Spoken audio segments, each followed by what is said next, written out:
And you are live. And we are live. Oh, this is great. Great, great, great. So, welcome. Welcome to Tuesday Talks at 3, a platform where women help one another in our daily journey in this sphere of life. My name is Lucy Macridis, and I am an expert in helping women get unstuck and onto their true potential through unlocking their limiting beliefs. I am the owner and the founder of LMC Consultancy. I'm a certified life coach, I'm a mentor, and I'm an online facilitator. And as you can see on the screen today, I have a guest, as I promised you last week, and her name is Susan. Susan Kiamba, give us a wave. Give us a wave. It's great to have you here, Susan. It really is. And this afternoon, we are going to be talking about calibration. Well, before we move on to that, LMC Consultancy offers 4 services. And one of them is group life coaching, one is one on one coaching. I have online facilitation where we complement the face to face training and we help you bring this to life online. Our new normal now is everything is online. So why not drop us a message in the Facebook chat and just tell us where it is that we can contact you so that we can help you bring your face-to-face trainings or sessions. You could be mentoring, you could be having a family gathering, and you want to bring some excitement to it.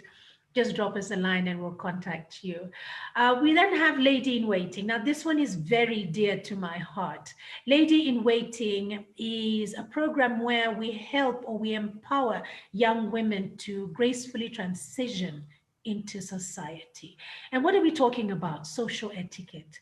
The things of social skills, the things like core values, deportment, how do you sit, how do you stand, dining etiquette, just understanding what goes on around the table, whether it is casual dining, whether it is informal dining. For instance, if I'm walking into our eateries here in Nairobi, for instance, Java Art Cafe, how is it that we would display our manners for dining etiquette? And if we were to go and sit down for a 4 course, 5 course, 6 course meal, how then do we understand all the cutlery around us and all the mannerisms, the good manners that are needed around that experience? And this we take the girls through very exciting times. And one particular subject that they really love is social media etiquette. So we take them through all these 8 sessions, covering these great things, including the art of good manners to help them gracefully transition into society. Now, our next cohort is going to be a special one, given that the school system now is going until right up to Christmas, actually. We are doing weekends. So we've got 3 weekends of 6 lessons, of each lesson being 120 minutes via Zoom, and we'll be working on Google Classroom also. So if you do know a teenage girl out there that you would love to gift this December at LMC, it is Gratitude December. Please drop us a line and we'll be able to get back to you on the details. Now, just talking a little bit about Gratitude December, this is what we're doing. If you look at our Facebook right now, we have dropped in 2 things. There's one offer where we are giving away 15 gifts in life coaching. You want to go right in there, you want to grab your gift before they fly off the shelf. That has just been posted within this morning.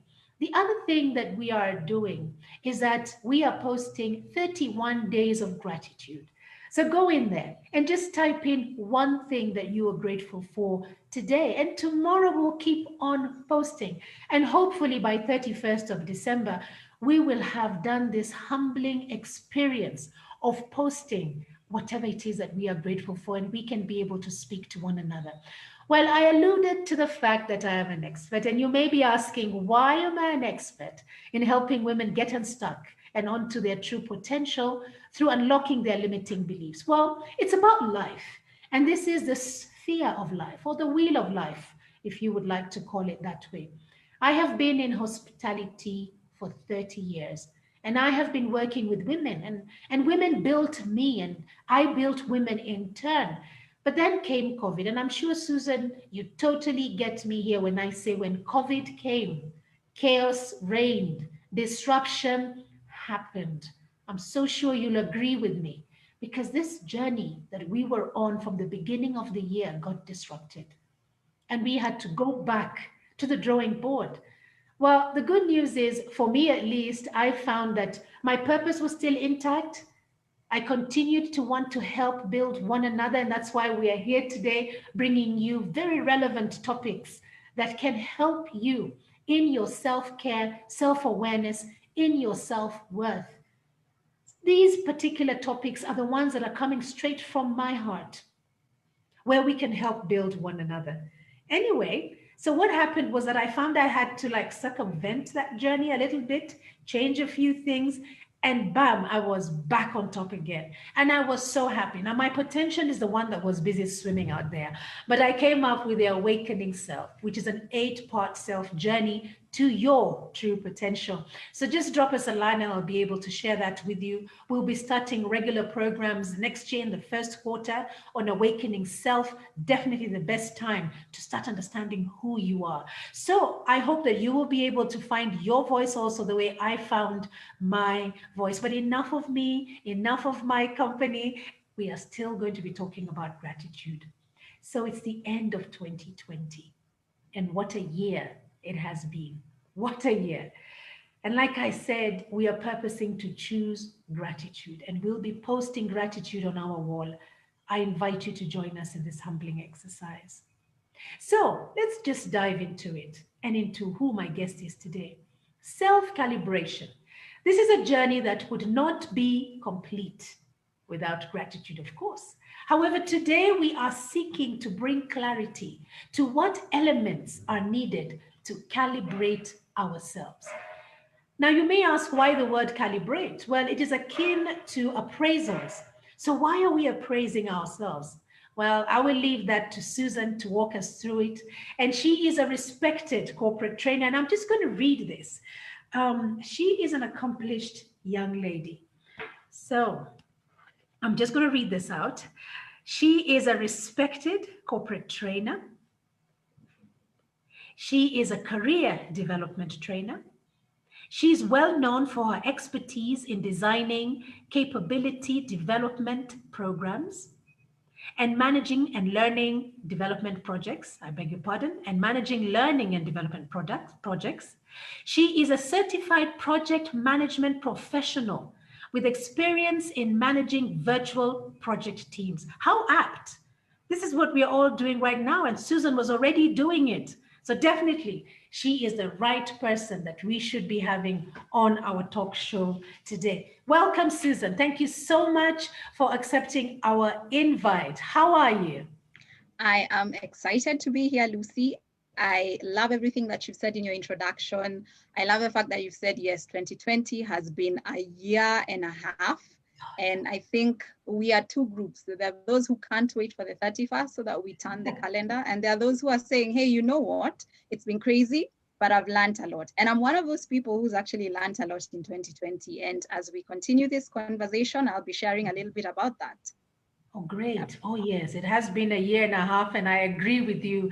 And yes, it's either we are saying enough. Can it be over already? We want new things to be happening, good stuff to be happening.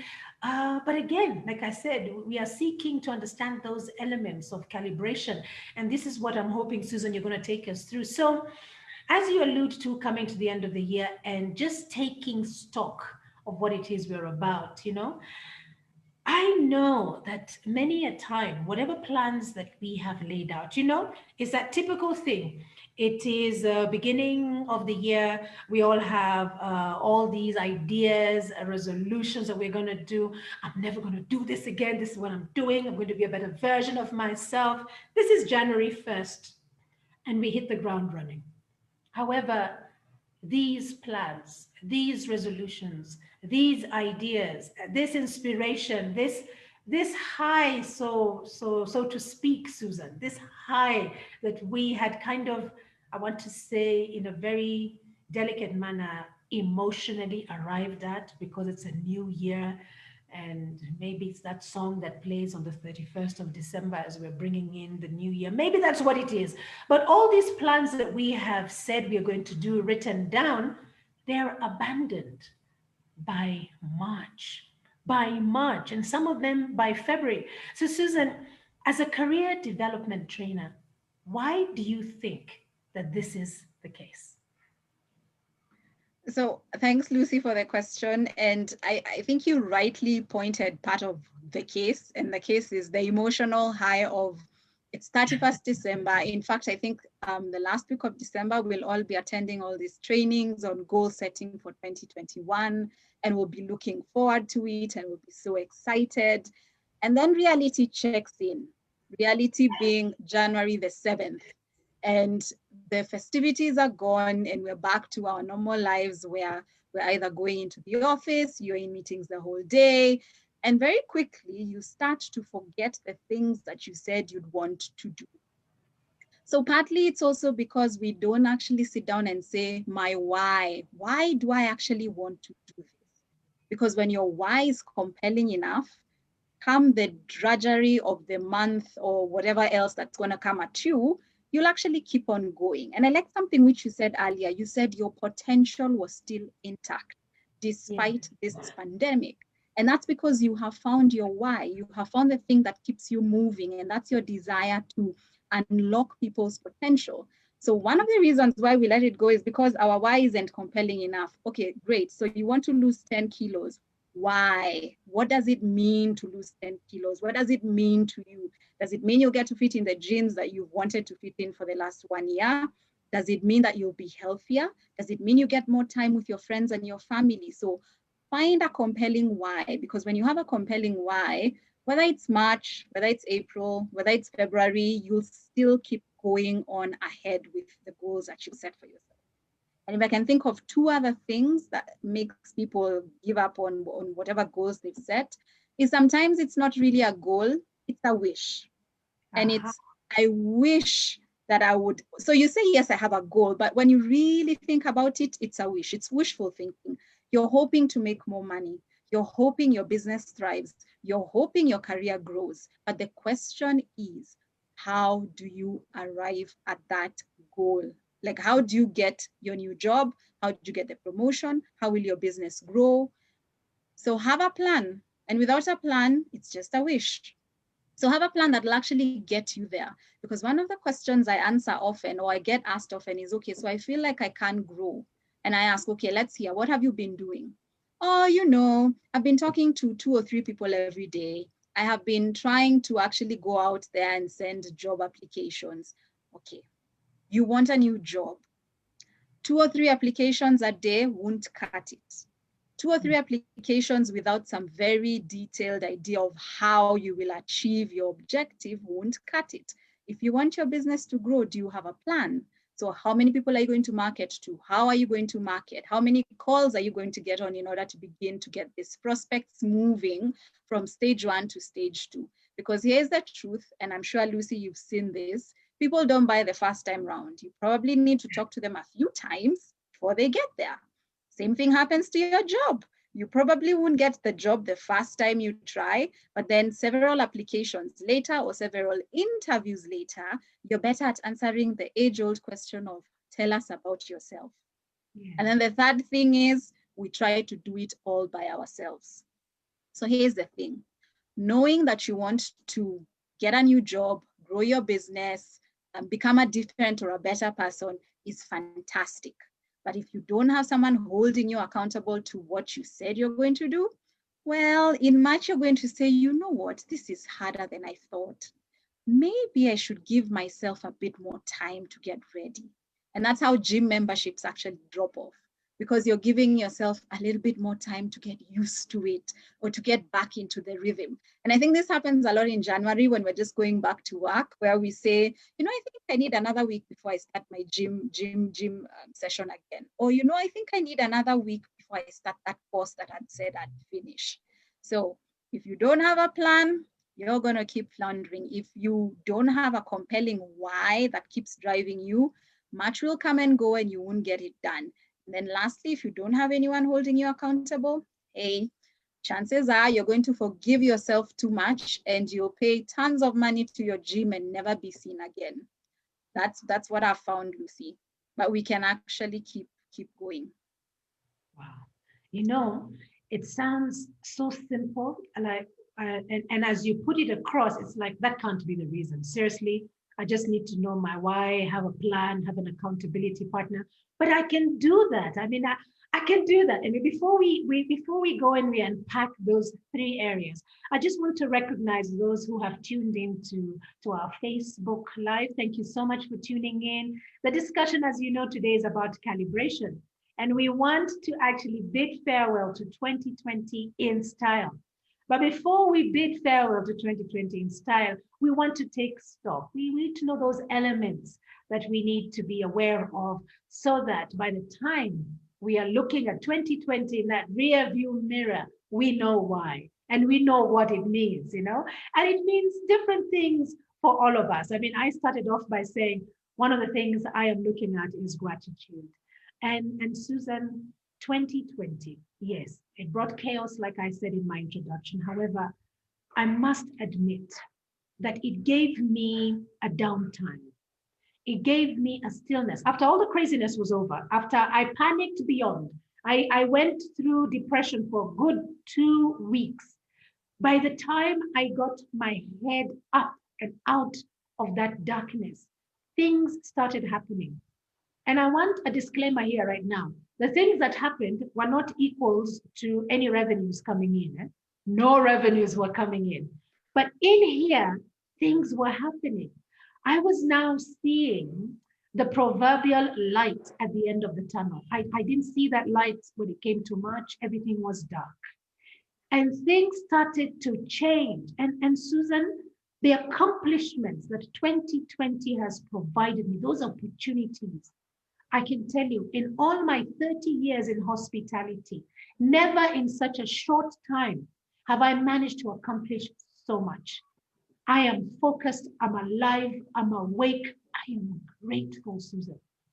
And this is why, as LMC, we are closing with gratitude. And I encourage people, it sounds very simple, but I encourage people to think about the gratitude. And I know we were put in situations where we had to be locked in the house. There's a lot of silver lining in being locked in the house. After all the chaos and the noise is over, you're in my space, you're using my this, who did not clean. I loved in the beginning when somebody gave the example of the lady who comes to the door and she's pointing at the husband and asking, who used the milk pan to cook the ugali? And I cracked up because you see now, the things have changed in the house. Everybody's in the kitchen. This is when you get to know where certain things are put in the kitchen. You start knowing what certain things are used in that house, which broom is used to do what.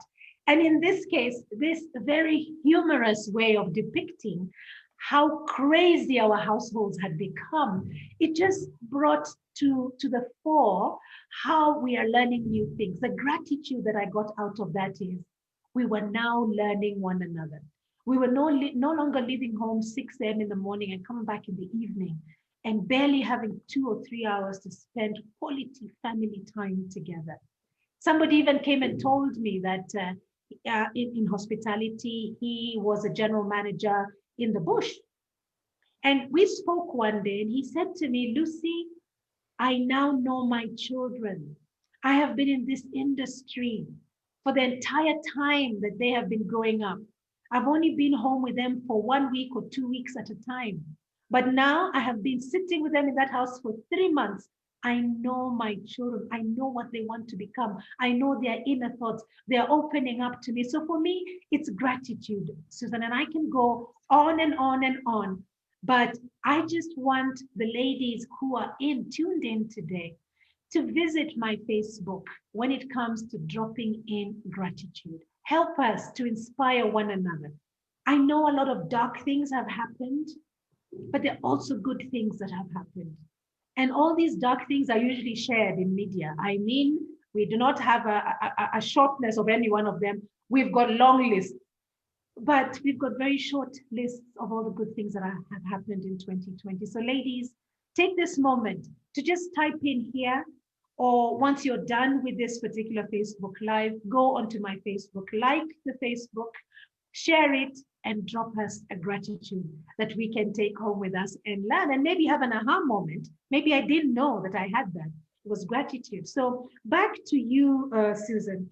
And we're just talking about these elements on the best laid plans, because that's what they are. We think they're the best laid plans. And yes, somebody's listening to this broadcast today and is already emotionally thinking about all the things they should have done or could have done or didn't do.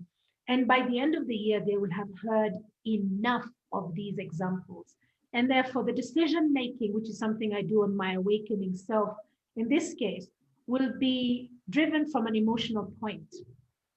And Susan, I love what you said.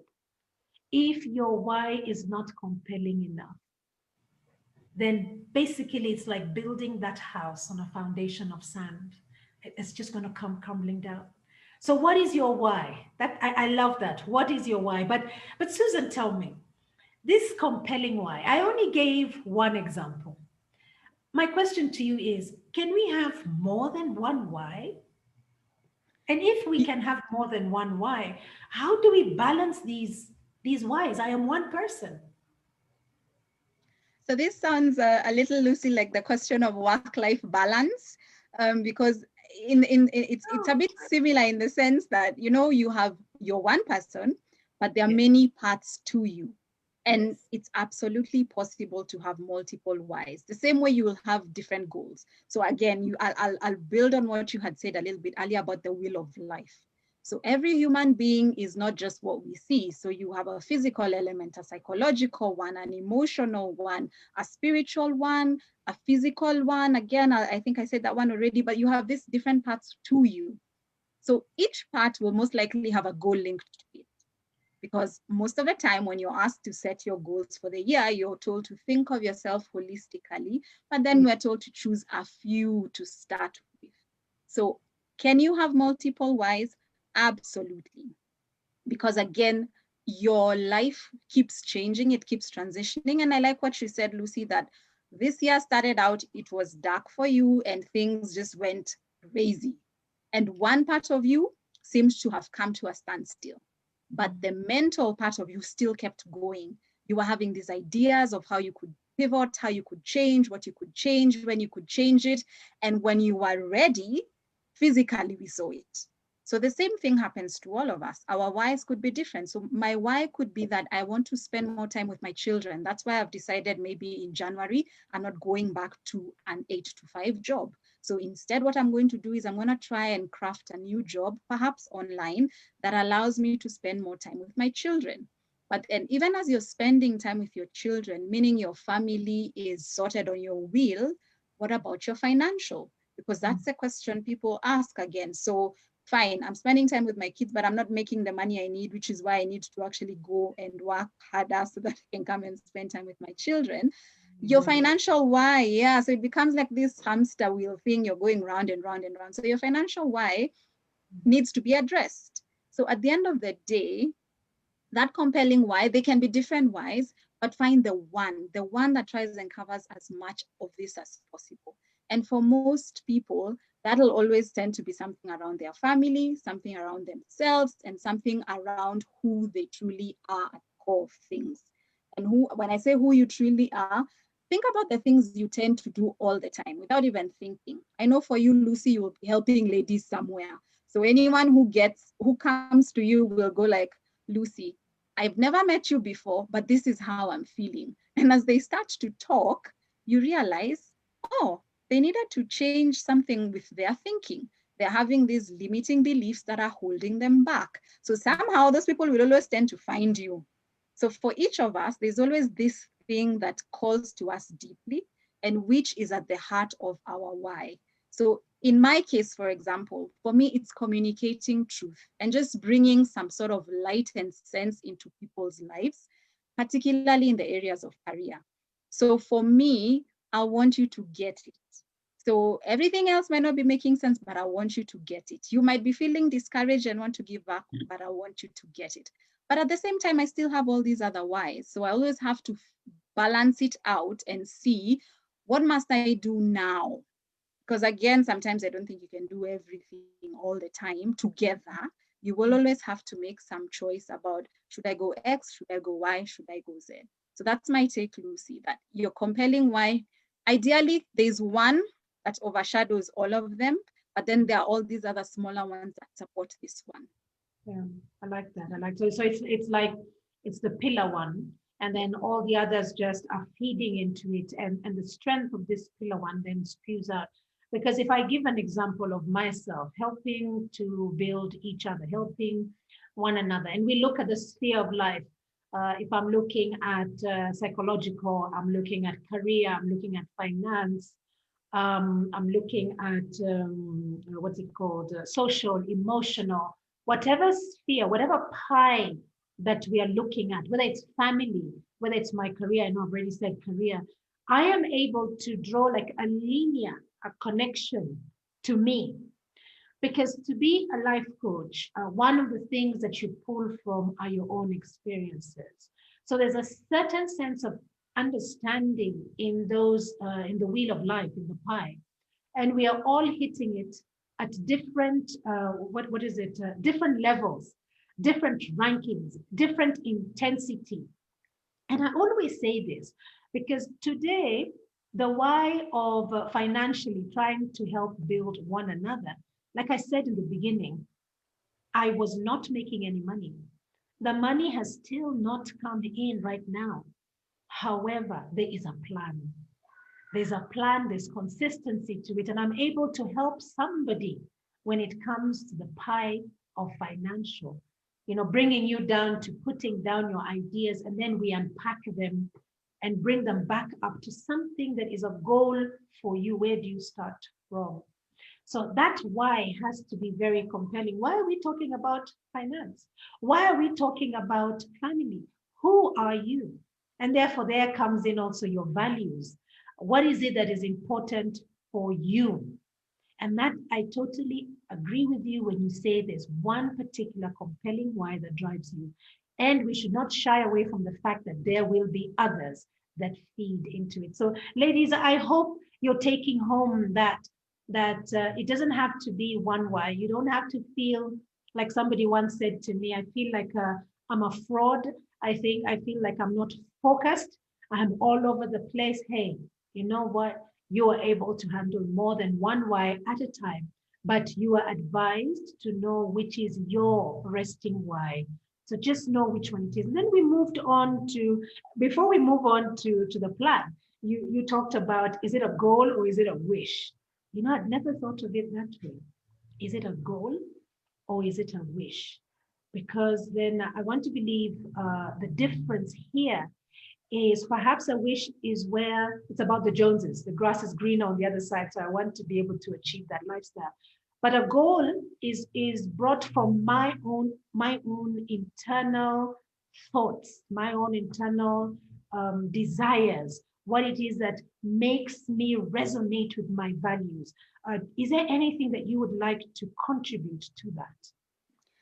So Lucy, I'd say it takes it one step further. So you see, I wish I had a hammer right now. Don't we all wish we had something? But then it becomes a goal when I say I want a hammer in the next 2 years, and this is how I'm going to go about getting the hammer. Okay. So adding that element of a plan to it is what moves it from being a wish to being a goal. So you can look at your next door neighbor and think they have a wonderful life and you'd like a life like theirs. Yes. Okay, fantastic. So how do you get a life like theirs? So what sacrifices might you have to make? What kind of things will you have to do? How do you have to think? How would you have to dress? So it moves from being a wish to being a goal when you have a plan to go with it, when you have some sort of direction on how you move from X to Y. So that's where that distinction comes in. That's where the difference comes in. And I think it, yeah, so I think, and it happens to us all the time. So you want a certain thing, but you're not willing to, quote unquote, pay the price for that thing. So I'm sure you've had this happen to you. Someone tells you, Lucy, you are such an eloquent speaker. Yes, thank you very much. I am. And they think, Wow, I wish I could be like you. And it ends there. So they admire that you speak well, but then they don't want to do their work to get there to speak well. So the person who actually makes it a goal to speak well comes and says, Lucy, I admire the way you speak. I'd like to speak with you. What do I need to do to get there? And then now you begin to mentor them and share with them and coach them into becoming an eloquent speaker.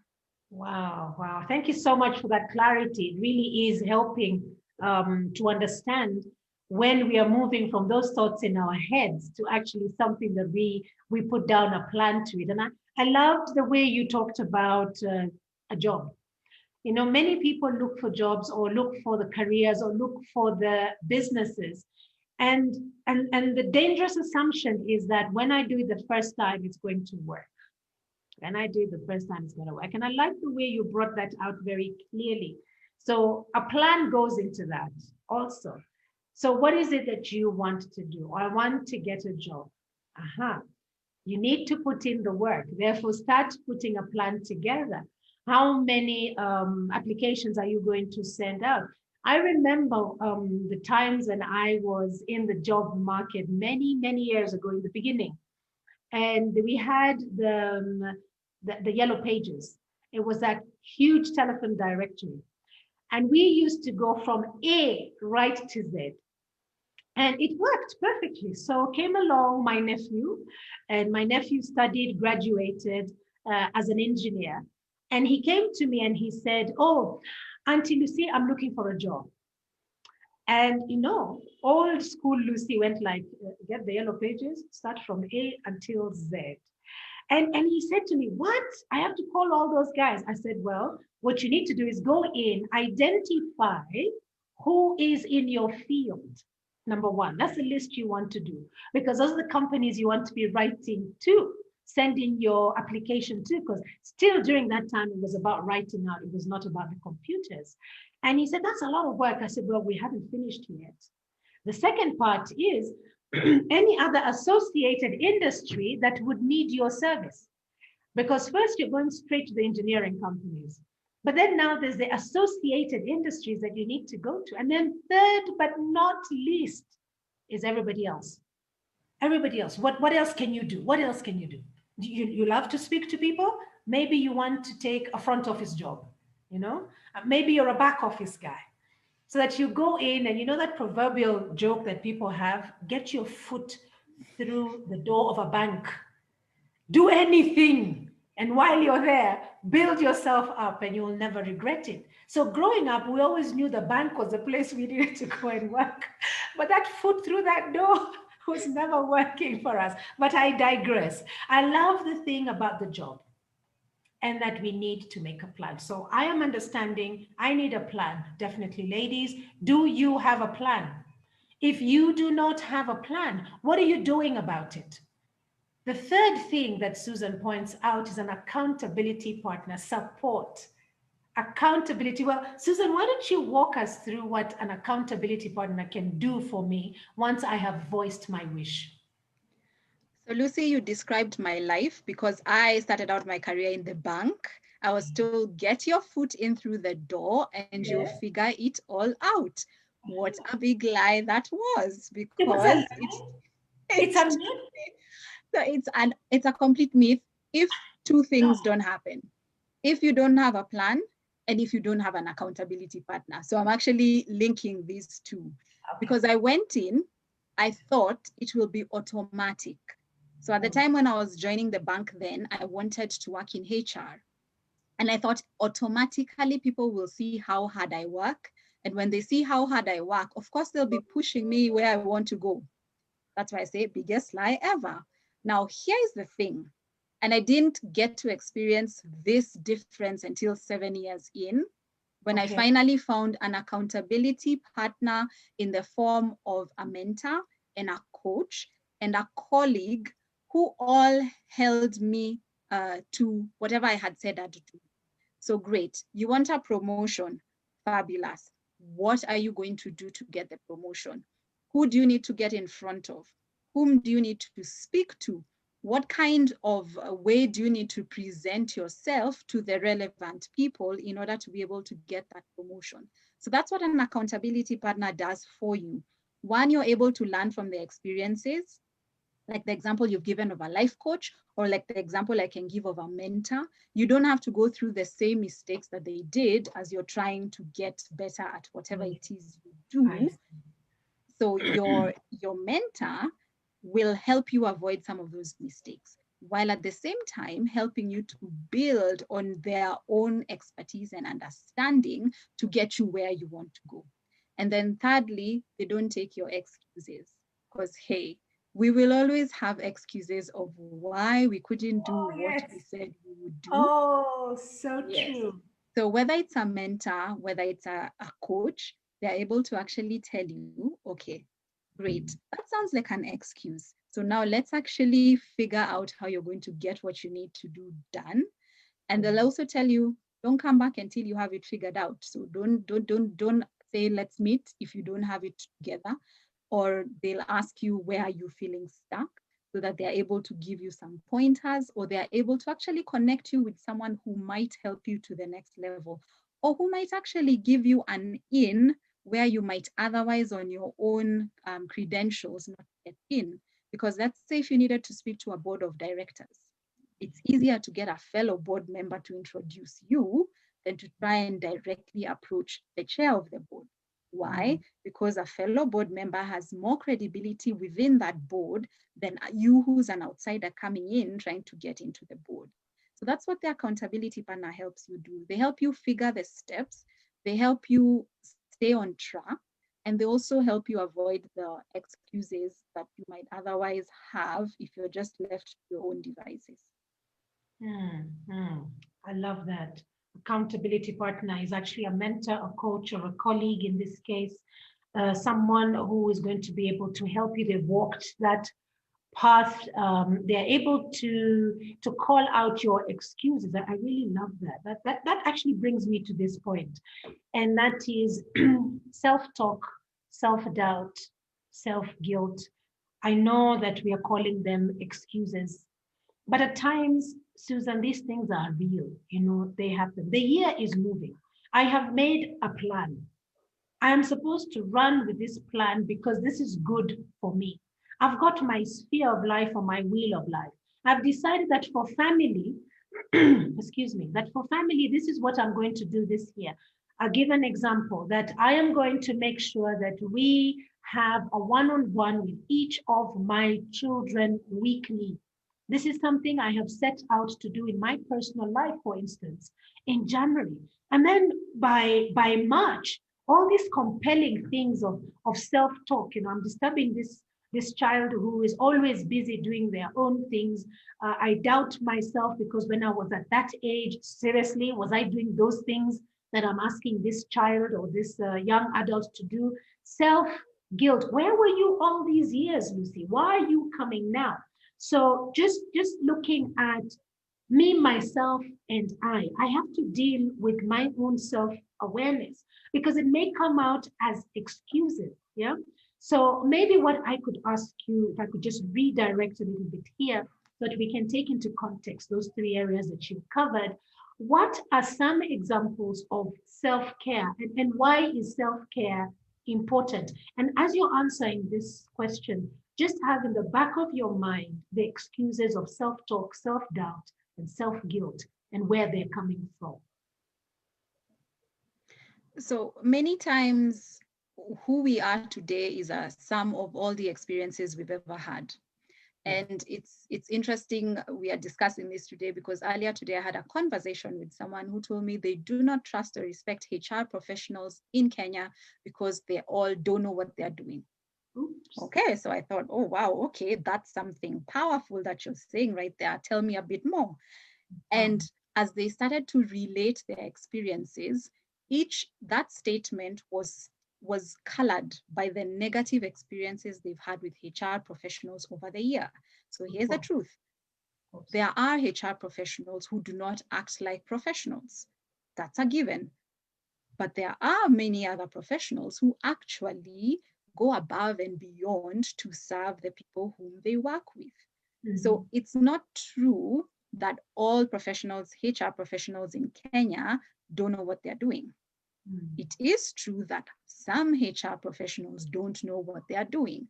So Yeah. many of the things we take to be truth is steeped on our experiences. So if you Yeah. had a negative experience in your mind, it is equal to it doesn't work, nobody cares, and no matter what I do, it's going to fail.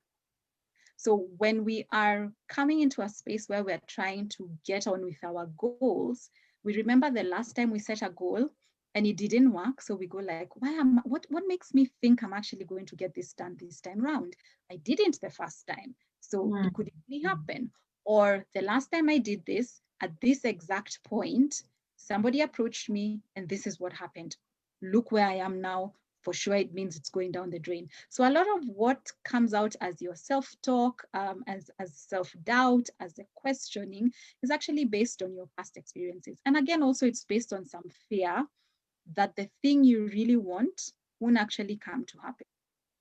And because, like you said, we may not necessarily be as self-aware as we should be, or we don't have these accountability partners who can ask us questions to try and get to the bottom of it all, it remains a limitation for us to keep moving forward. Yeah. And this is where the self-care actually comes in, because self-care sometimes can be as simple as making a call to someone who listens to all the things that are in your head. And they'll help you sort through it and tell you what they know to be true when they think you're being too hard on yourself, or when they think you're not where you should be and they know you can actually do better. And in this season, I have been amazed at the power of a phone call. And when we're not able to meet face to face, which I think we took a lot for granted, just that being able to meet and going into a space where we can see other people and when we can talk to other people. So, in the absence of that face to face interaction of a coffee, of a lunch, of a dinner, a phone call is as effective. It's a phone call that helps you to decompress. And of course, this is someone whom you trust and who you're able to actually lay bare your thoughts, because sometimes you need to think out loud for things to either make sense or for you to actually see the light and for you to actually get past whatever it is that's holding you back. Yeah. There are many times I get answers to questions I've had just by having a conversation.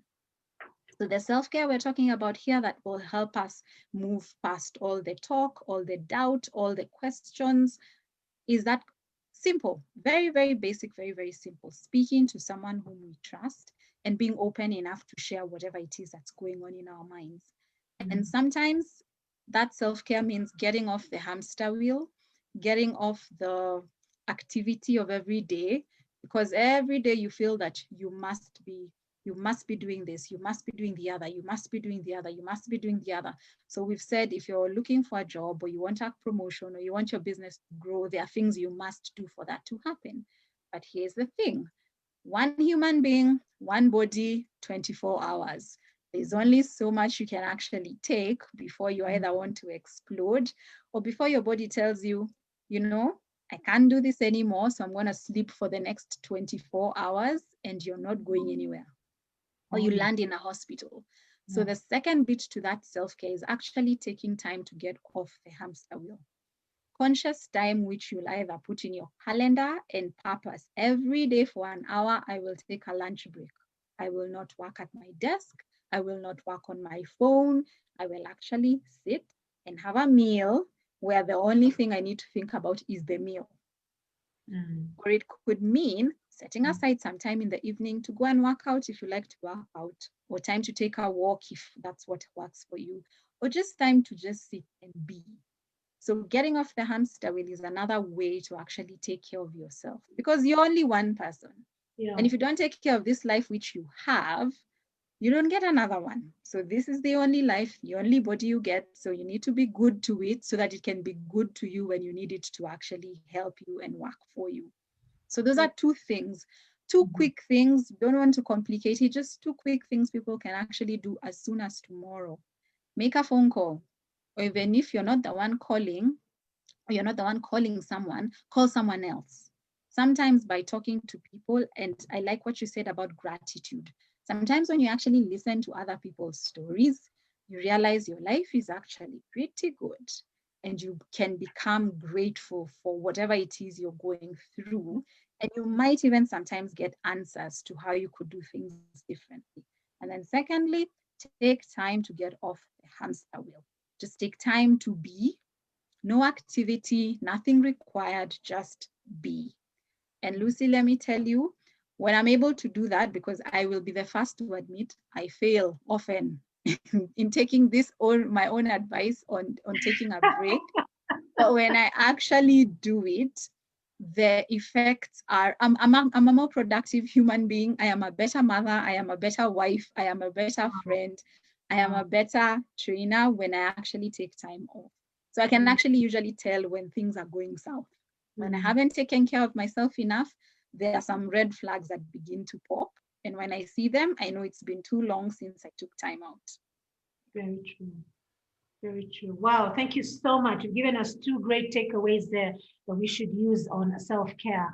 And of course, I'm just thinking about what we have gone through being cooped up in our homes, or let's put it this way, where the freedom was taken away from us because of the pandemic. So whatever it is in your head that is being spoken, whatever messaging you're giving yourself is that you're not in a good place, basically, simply, and purely. So it was a psychological, how do I say, battering, because you would sit there, you want to do something, perhaps you just want to walk down to the kiosk to buy yourself something, and you can't.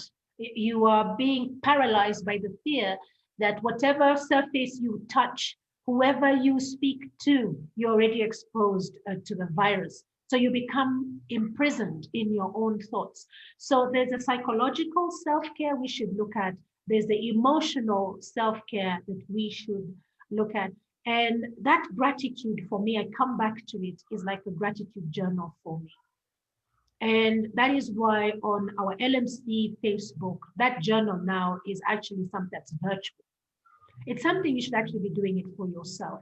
But some of us, when we set out to do something, we are more community based, and we'd like to know that we're all doing the same thing at the same time.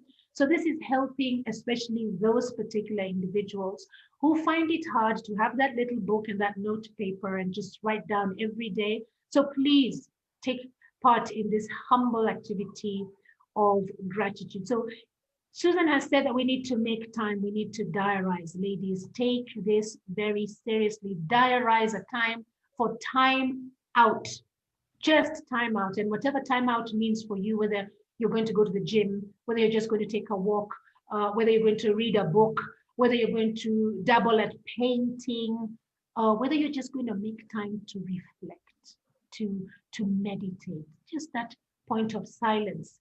So thank you so much. I mean, self-care really means a lot. And all these ups and downs that are happening, we don't know. We're walking into the unknown for 2021.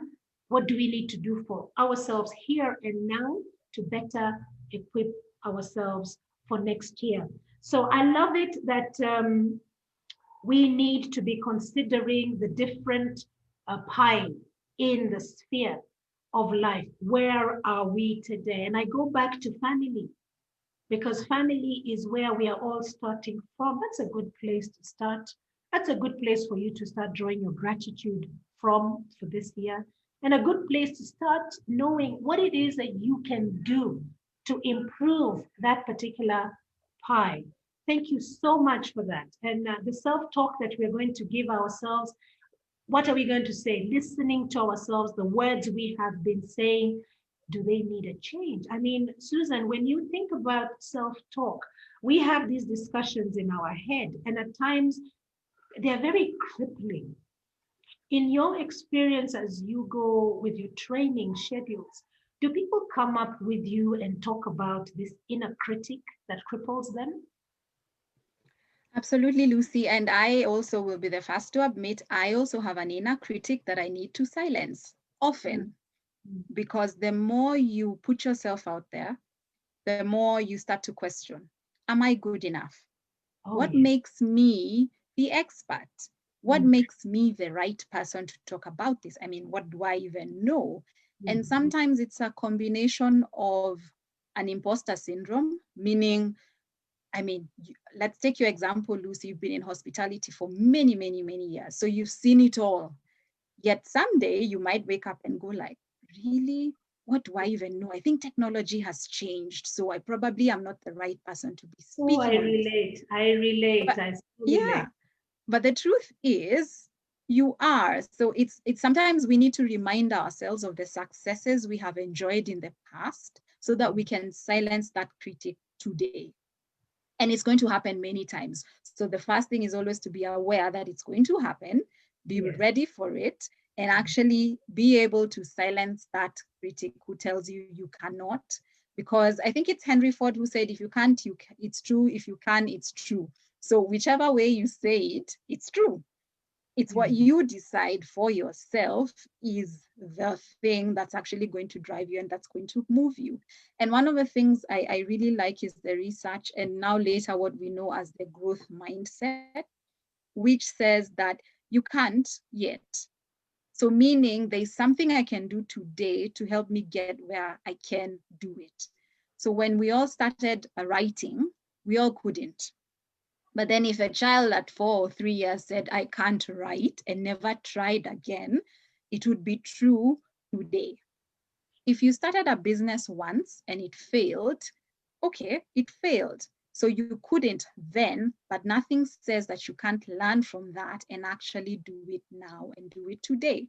So yes, we do have people, and I've had these conversations where people say, but I don't think I'm the right person for this job, but I don't think I deserve this promotion.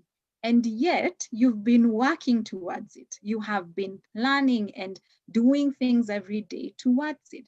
But in that moment of self-doubt, in that questioning moment, you start to think you don't deserve it. But then again, you do.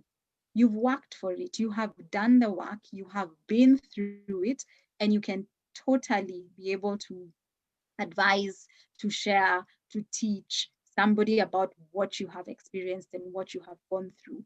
And if you'll allow me, Lucy, I'll just share something that happened many years ago when I was much younger. Yeah. And this was, I think, around the time when I was about to get married.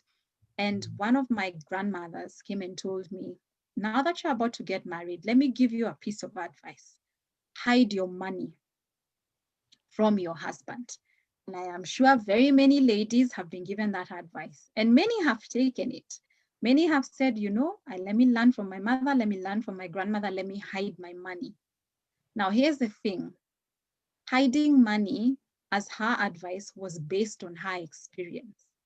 Our experiences are never right or wrong. Our experiences are just our experiences. How we respond to them then determines whether you move forward or whether you move back. So for the record, I chose to ignore my grandmother. She couldn't understand why. But then for me, I had seen what that hiding had done. That hiding of money hadn't exactly helped her in her life. So I didn't exactly have a success story to see from that there's a benefit in hiding your money. So to me, it didn't make sense to go ahead and hide my money. And then again, I also wanted to have a kind of different life from the one she had experienced. And I thought starting from a hiding place might not be the way to actually see the kind of married life that I want. But then it taught me a very important lesson. Experiences are just that, experiences. So I can never come to you, Lucy, and tell you your experience was wrong. I mean, it's your experience. You lived it. So in the same way as we are going about our lives, no one can ever tell you that you can't do something, especially when you're sharing from your experience, because it is your experience. If you've had a lousy experience at the supermarket, for example, with a specific attendant, I can't tell you it was wrong because you lived it. What we can do is come and examine what you took away from the session, what you thought about it, what you did as a result of what you thought, and then from there chart a way forward. So all these things that go on in our head, we can actually speak to those voices and silence those voices, but we must. And your gratitude journal actually, Lucy, can do a lot in helping people remember the good that they have seen. Because it's when you remember that good that you're able to forget a lot of the bad that goes with it. Hmm. You know, you've got me thinking then, when you say that your experiences are just that, they're experiences. They're not right or wrong. You have lived your experience. However, invariably, the reason that we do things in life, it comes from somewhere, Susan. So whether it is from doing the same thing over again and getting the same result or not getting a result at all, or whether it is listening to other people who have walked that path before us, in this case, your grandmother, there's a reason why we do things. And you alluded to the mindset. And there's an aspect that you brought in, and I'm saying this very slowly because I'm still trying to process it. And you have said, I can't yet. I can't yet is a new kind of mindset. We have been conditioned to look at the fixed mindset, the growth mindset. And now I'm hearing you say, I can't yet. And you have built up on that by saying that every day we are doing something towards our own personal growth. That suggests that I am growing. I have some sort of a mindset that is going through. So you already answered the question I wanted to ask you, whereas in your experience as a career development trainer, what have you found to be true about the mindset? So I want to go there. However, I just want to throw a spanner into the works. And as we are coming to the top of the hour, if you could start to think about some takeaways that you could give the ladies, here's my spanner to the works. And before the spanner, I'm looking at what's going on Facebook. Christine says, rich conversation. Well done. Thank you, Christine. Nancy says, I'm so blessed. Well, there you go. We're already looking at gratitude journal is right there. She is feeling blessed. And Nancy, I encourage you to actually enumerate to yourself, what is it that you're feeling blessed about? It's so good to call it out as it is, so that when this is now your memory that you're forming, that when you walk that path again, you start to have those good feelings. Why are you being blessed? Why do you feel you're blessed? Because you called it out and said, I am blessed to, let's give an example. I saw the sunrise this morning. I am blessed because I saw the sunrise this morning. Tomorrow, when you see another sunrise, you're beginning to form a memory that is beautiful. And every time you see the sunrise, you will begin smiling automatically because it transcends from a word into a feeling, into who you are. And people there are just thinking, Nancy, you look crazy. Every morning you're smiling. And you just look at them and you just know you're happy. And when you think about it, it's because the sun rose, because the sun rose. So call it as it is. You're blessed. Nancy, well done. For yourself, write down why you believe that you are blessed. It helps you. Anne says, powerful lessons. She says, thank you so much, Susan. And she says, hello, Lucy. Hello, Susan. Monica says, awesome information right there. I am learning a lot. And she says, thank you so much. So I was throwing a spanner in the works. Absolutely. And this spanner in the works is the question that I would ask to the ladies now who are on the call is, take a moment to think about this. What do you like doing? No, I rephrase. What do you love doing? What is it that you just absolutely love doing? And whatever it is, it could be something physical. Let's say like you love to take a walk. Yeah. I want you to think beyond that physical and think about the benefits. What does it do for you? And that is the one that you would be answering to yourself. You can put it on the Facebook chat, or it's something that you can do for yourself. So if you love to walk, perhaps what you really love is the nature. You love to walk out there in the forest. You love to walk up there in the mountains. You love to walk there in the paths of whatever city that you live in. It's being out there in the environment. You just love walking because that is what you get. I want you to make those differences in your mind. And when your answer, perhaps in this case, would be, I love nature, I want you to go even further. And I want you to think about why nature. And I'm giving you the answer now because an exercise that I want you to do about everything that you like or love doing. And in this case, it would be it's being authentic. It is real. It is rich.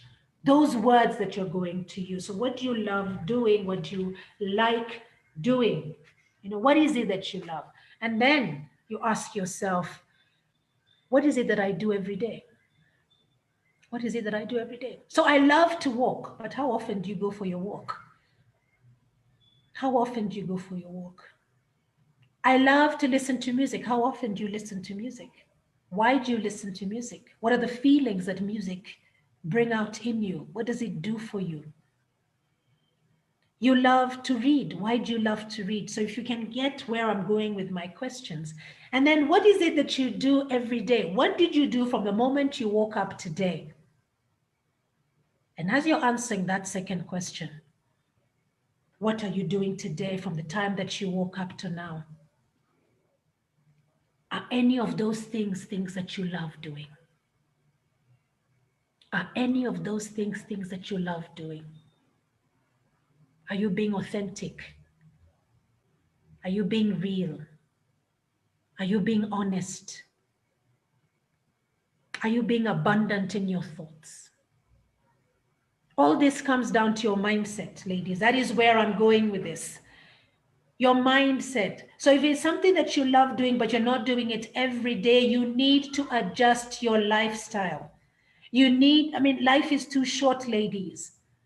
I want you like Nancy, who is saying that she's feeling blessed. She will start smiling because she's happy. And when you smile, everybody else around you begins to smile. That good feeling really takes on. Thank you so much for just letting me digress there for a moment. I just thought I would bring that in because Susan brought in experiences, and that gave me a quiet moment there.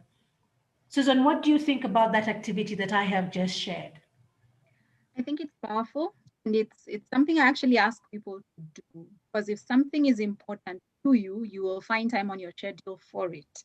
So the idea that I don't have the time to take a new course isn't true, because you have time to watch your favorite soap opera, for those who still watch them, or you have time to binge watch on Netflix, or be on YouTube, or be on Instagram, or to document your day on Facebook. So you do have time, but the question you need to actually ask is, my calendar matching the things I say I love? Yes. Which is exactly what you've asked. So you will prioritize the things which are important to you. Brilliant. Brilliant. I love that, Susan. You really put the words, literally put the words down so well. So some 3 takeaways. We are on the hour in the next 2 minutes so that we can wrap up. Some 3 takeaways. 3 takeaways. I will use actually 3 words to give my takeaways: adapt, Okay. grow, and learn. I So love adapt your plan. Things will probably not work the way you thought they would. So adapt your plan and now make a new one. And then from that, keep growing. So what Yeah. can you learn from the plan that didn't work before, the one that you're adapting? And then the last one is keep learning, because when you stop learning, you stop growing. And when you stop growing, you stop adapting. And as you can imagine, if you don't do any of these 3 things, you stop living. And you begin to say, I can't wait for 2020 to be over, because it's been a terrible year. But as long as you're adapting, as long as you're growing, as long as you're learning, you will keep living. That's my takeaway. Thank you so much, Susan. And ladies, there you have it. Thank you so much for joining us. We have concluded part 1. And if you're only joining us in the last few minutes, this session is going to have 2 parts. Here we are bidding farewell to 2020. And next week we are going to be welcoming 2021, because we were seeking to know the elements of calibration. We have gone through just a few elements. There were 3 of them.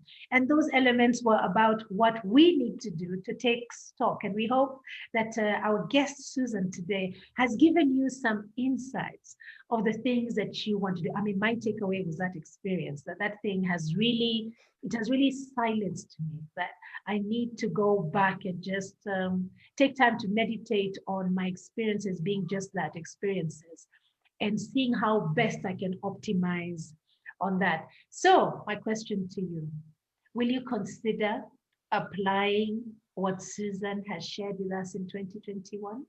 What is your take, ladies? We can continue this conversation after this live call because on the hour we need to disconnect.